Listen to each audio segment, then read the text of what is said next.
지금 예수님께서 두로에서 다시 시돈을 거쳐서 데가볼리라고 하는 이방인 지역입니다.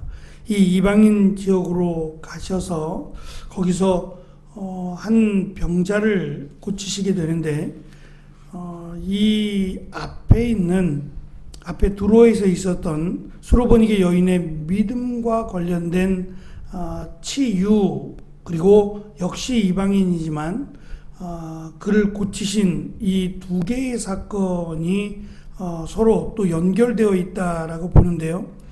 앞에서는 치유의 대상이 이 여인의 딸이라고 하는 소녀 여성이었고, 본문에서는 동일한 이방인인데 남성입니다.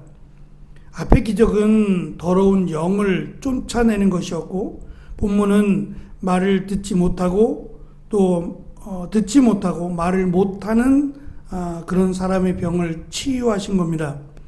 두 사건 모두가 치유받은 당사자들이 아니라 다른 이들, 어머니를 통해서 또는 사람들을 통해서 예수님께 요청을 했고, 또 그것이 치유로 이어져 갔습니다.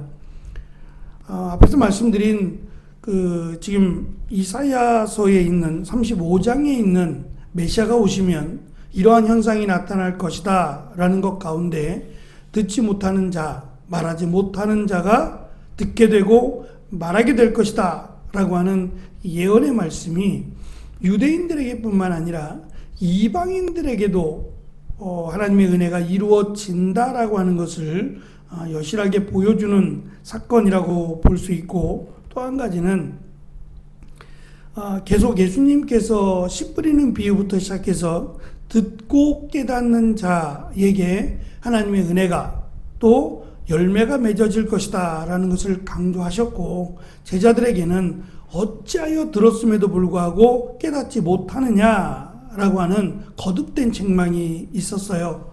그런데 사실은 듣지 못한다면 기회조차 주어지지 않는 겁니다. 들을 수 없다면. 그래서 오늘 말씀에 등장하는 들을 수 없는 사람, 그 사람에게는 어떻게 하나님의 은혜가 임하느냐에 대해서 가르쳐 주시는 내용이고, 또 이제 미래적인 면을 볼 때는 듣고 깨닫지 못하는 제자들에게도 깨닫게 해 주실 것이다 라고 하는 희망적인 그런 말씀이기도 합니다. 다시 말씀을 드리면, 지금 귀신 들린 딸을 둔 어머니가 예수님께 요청을 했습니다. 내 딸을 고쳐달라라고 하는 요청을 했고, 지혜로운 대답, 예수님을 메시아로 믿는 믿음의 대답을 했고 치유를 받았다면, 오늘 말씀에 등장하는 듣지 못하는, 그래서 기회조차 주어질 수 없는 그를 사람들이 데리고 옵니다. 다시 말하면 이렇게 기회조차 없는 이들을 위해서 누군가가 도와야 된다는 겁니다. 그에게 기회가 주어질 수 있도록, 그에게 하나님의 은혜가 임할 수 있도록 적극적으로 도와야 될 것을 지금 가르치시는 내용인데, 이 듣지 못하는 사람, 말하지 못하는 사람을 데리고 온 이들이 지금 이방 지역이다라고 말씀을 드렸고, 유대인들의 입장에서는 이 말하지 못한다든지 듣지 못한다, 그가 언제부터인지는 알 수 없습니다. 하지만 이것이 죄로부터 왔다라고 생각했기 때문에 그와 함께 있다, 그와 함께 생활한다라고 하는 것은 이 죄에 오염될 가능성이 굉장히 높아요. 특별히 오늘 말씀 가운데 예수님께서 치유하신 방법이 참 이해하기 어려운, 그냥 에바다라고 말씀하셔도, 열려라 라고 말씀하셔도 그의 귀가 열리고 그의 입이 열려질 겁니다. 그런데 굳이 예수님께서 손가락을 그 사람 귀에 넣는다든지 손에 침을 뱉어서 그의 혀를 잡는다든지, 굉장히 생소하고 참 이해하기 어려운 이런 행동을 하셨다는 건데, 레위기의 말씀을 보면 유대인들은 침에 이 감염의 힘이 있다고 믿어왔습니다. 특별히 이 침이라고 하는 것은 입 안에 있는 건데, 이것이 그 사람을 치유하거나 그 사람을 소독하거나 이 부정한 것들 또는 음식물을 섭취하면서 이제 이 부정함을 제거하는 어떠한 힘이 있다고 여겨왔어요. 그래서 첫 번째 아들인 경우 이것을 물려받는다라고 생각을 해왔어요. 그래서 그 힘, 그 능력이 첫 번째 하나님의 것이라고 말씀하신 첫 번째 아들에게도 고스란히 그것이 유전되어 간다라고까지 믿어왔는데, 예수님은 그 부정함의 매체가 되는 이 침을 통해서 부정하게 되시는 것이 아니라 오히려 그를 정결하게 바꾸실 수 있는, 그래서 그 어떤 것이라도 예수님을 부정하게 할 수 없고 오히려 예수님을 통해서 부정한 사람들이 거룩하게 된다. 가장 부정하게 여겼던 침이라고 하는 매체까지도 그를 정결하게 만들 수 있다라고 하는 그러한 모습을 보여주신 것이다라고 생각을 합니다. 주의해야 될 것은 예수님께서 두로에 가셨을 때에 멀리 가셨음에도 불구하고 자신을 숨기시려고 했다라고 기록하고 있고, 오늘 말씀 가운데 36절은 예수님의 기적을 본 사람들에게 말하지 말라라고 하는 침묵을 명령하셨다는 점이에요. 이것은 예수님의 주된 사역이, 예수님께서 이 땅에 오신 목적이 치유가 아니라 말씀에 있다라고 하는 것을 강조하고 있는 것입니다.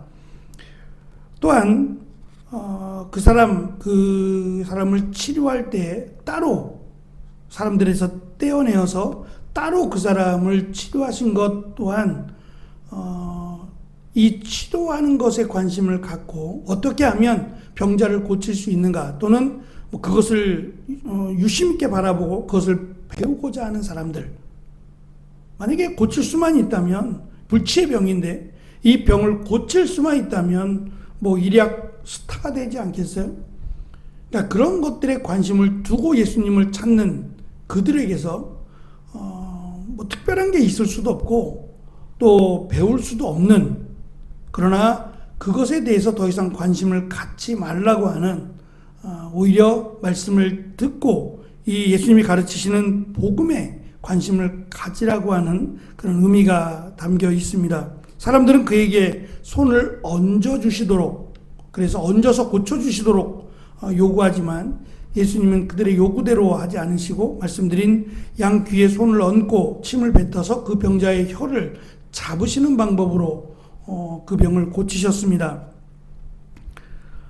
특별히 이 사건은 지금 앞에 있는 귀신 들린 소녀를 고치신, 물론 믿음을 통해서 고치신 것도 있지만 오늘 말씀에는 사실 믿음이라고 말하기에는, 믿음으로 그 사람이 고침을 받았다라고 말하기에는 부족한 부분이 많습니다. 그의 믿음도, 병자의 믿음도 확인할 수 없고 또 사람들의 믿음이라고 말하기는 어려운 점이 있어요. 그를 고쳐달라고 데리고 왔다라는 점, 그 하나 빼놓고는 그들이 예수님을 치료자가 아닌 메시아로 믿었다라고 하는 것을 확증할 만한 내용은 없어요. 다만 예수님께서 오히려 이방인들에게 정말 이 질병을 안고 있는, 고침을 받아야만, 예수님으로부터 고침을 받아야만 나을 수 있는 이러한 질병을 가진 이들을 고치셨고 그들에게 은혜를 베푸셨다라고 하는 것이 훨씬 더 드러내 보이고자 하는 내용이 될 겁니다. 하나님의 은혜가 유대인들에게 뿐만 아니라 지금 이방인들에게, 그래서 바로 이어지는 내용이 4,000명을 먹인 사건이 등장을 해요. 이제는 남자, 여자, 개인이 아닌 많은 수를 상징할 수 있는 이 4,000명에게, 5,000명에게 보이셨던 그들을 그 하늘의 만나, 또 이 메추라기, 만나와 메추라기를 먹이셨다라고 자랑할 만한 이런 놀라운 기적이 이번에는 이방인들에게 베푸셔서 하나님의 은혜가 유대인들에게서 이방인에게로 흘러가고 있고, 또 모든 이들, 예수님을 그리스도로 믿는, 메시아로 믿는 모든 이들에게 하나님의 은혜가 임한다라는 것을 보다 확증적으로 보여주는 사건이다라고 볼 수 있습니다. 이 하나님의 은혜가 우리에게 임했고, 또 우리가 복음을 전하는 또 사람들에게도 임할 것입니다. 주님이 오시는 그날까지 이러한 놀라운 하나님의 은혜가 많은 이들에게 전파가 되고, 또 이 은혜를 사모할 수 있는 귀한 시간을 살아가는, 또 9월을 마무리하는 귀한 은혜가 있기를 축원합니다. 기도하겠습니다.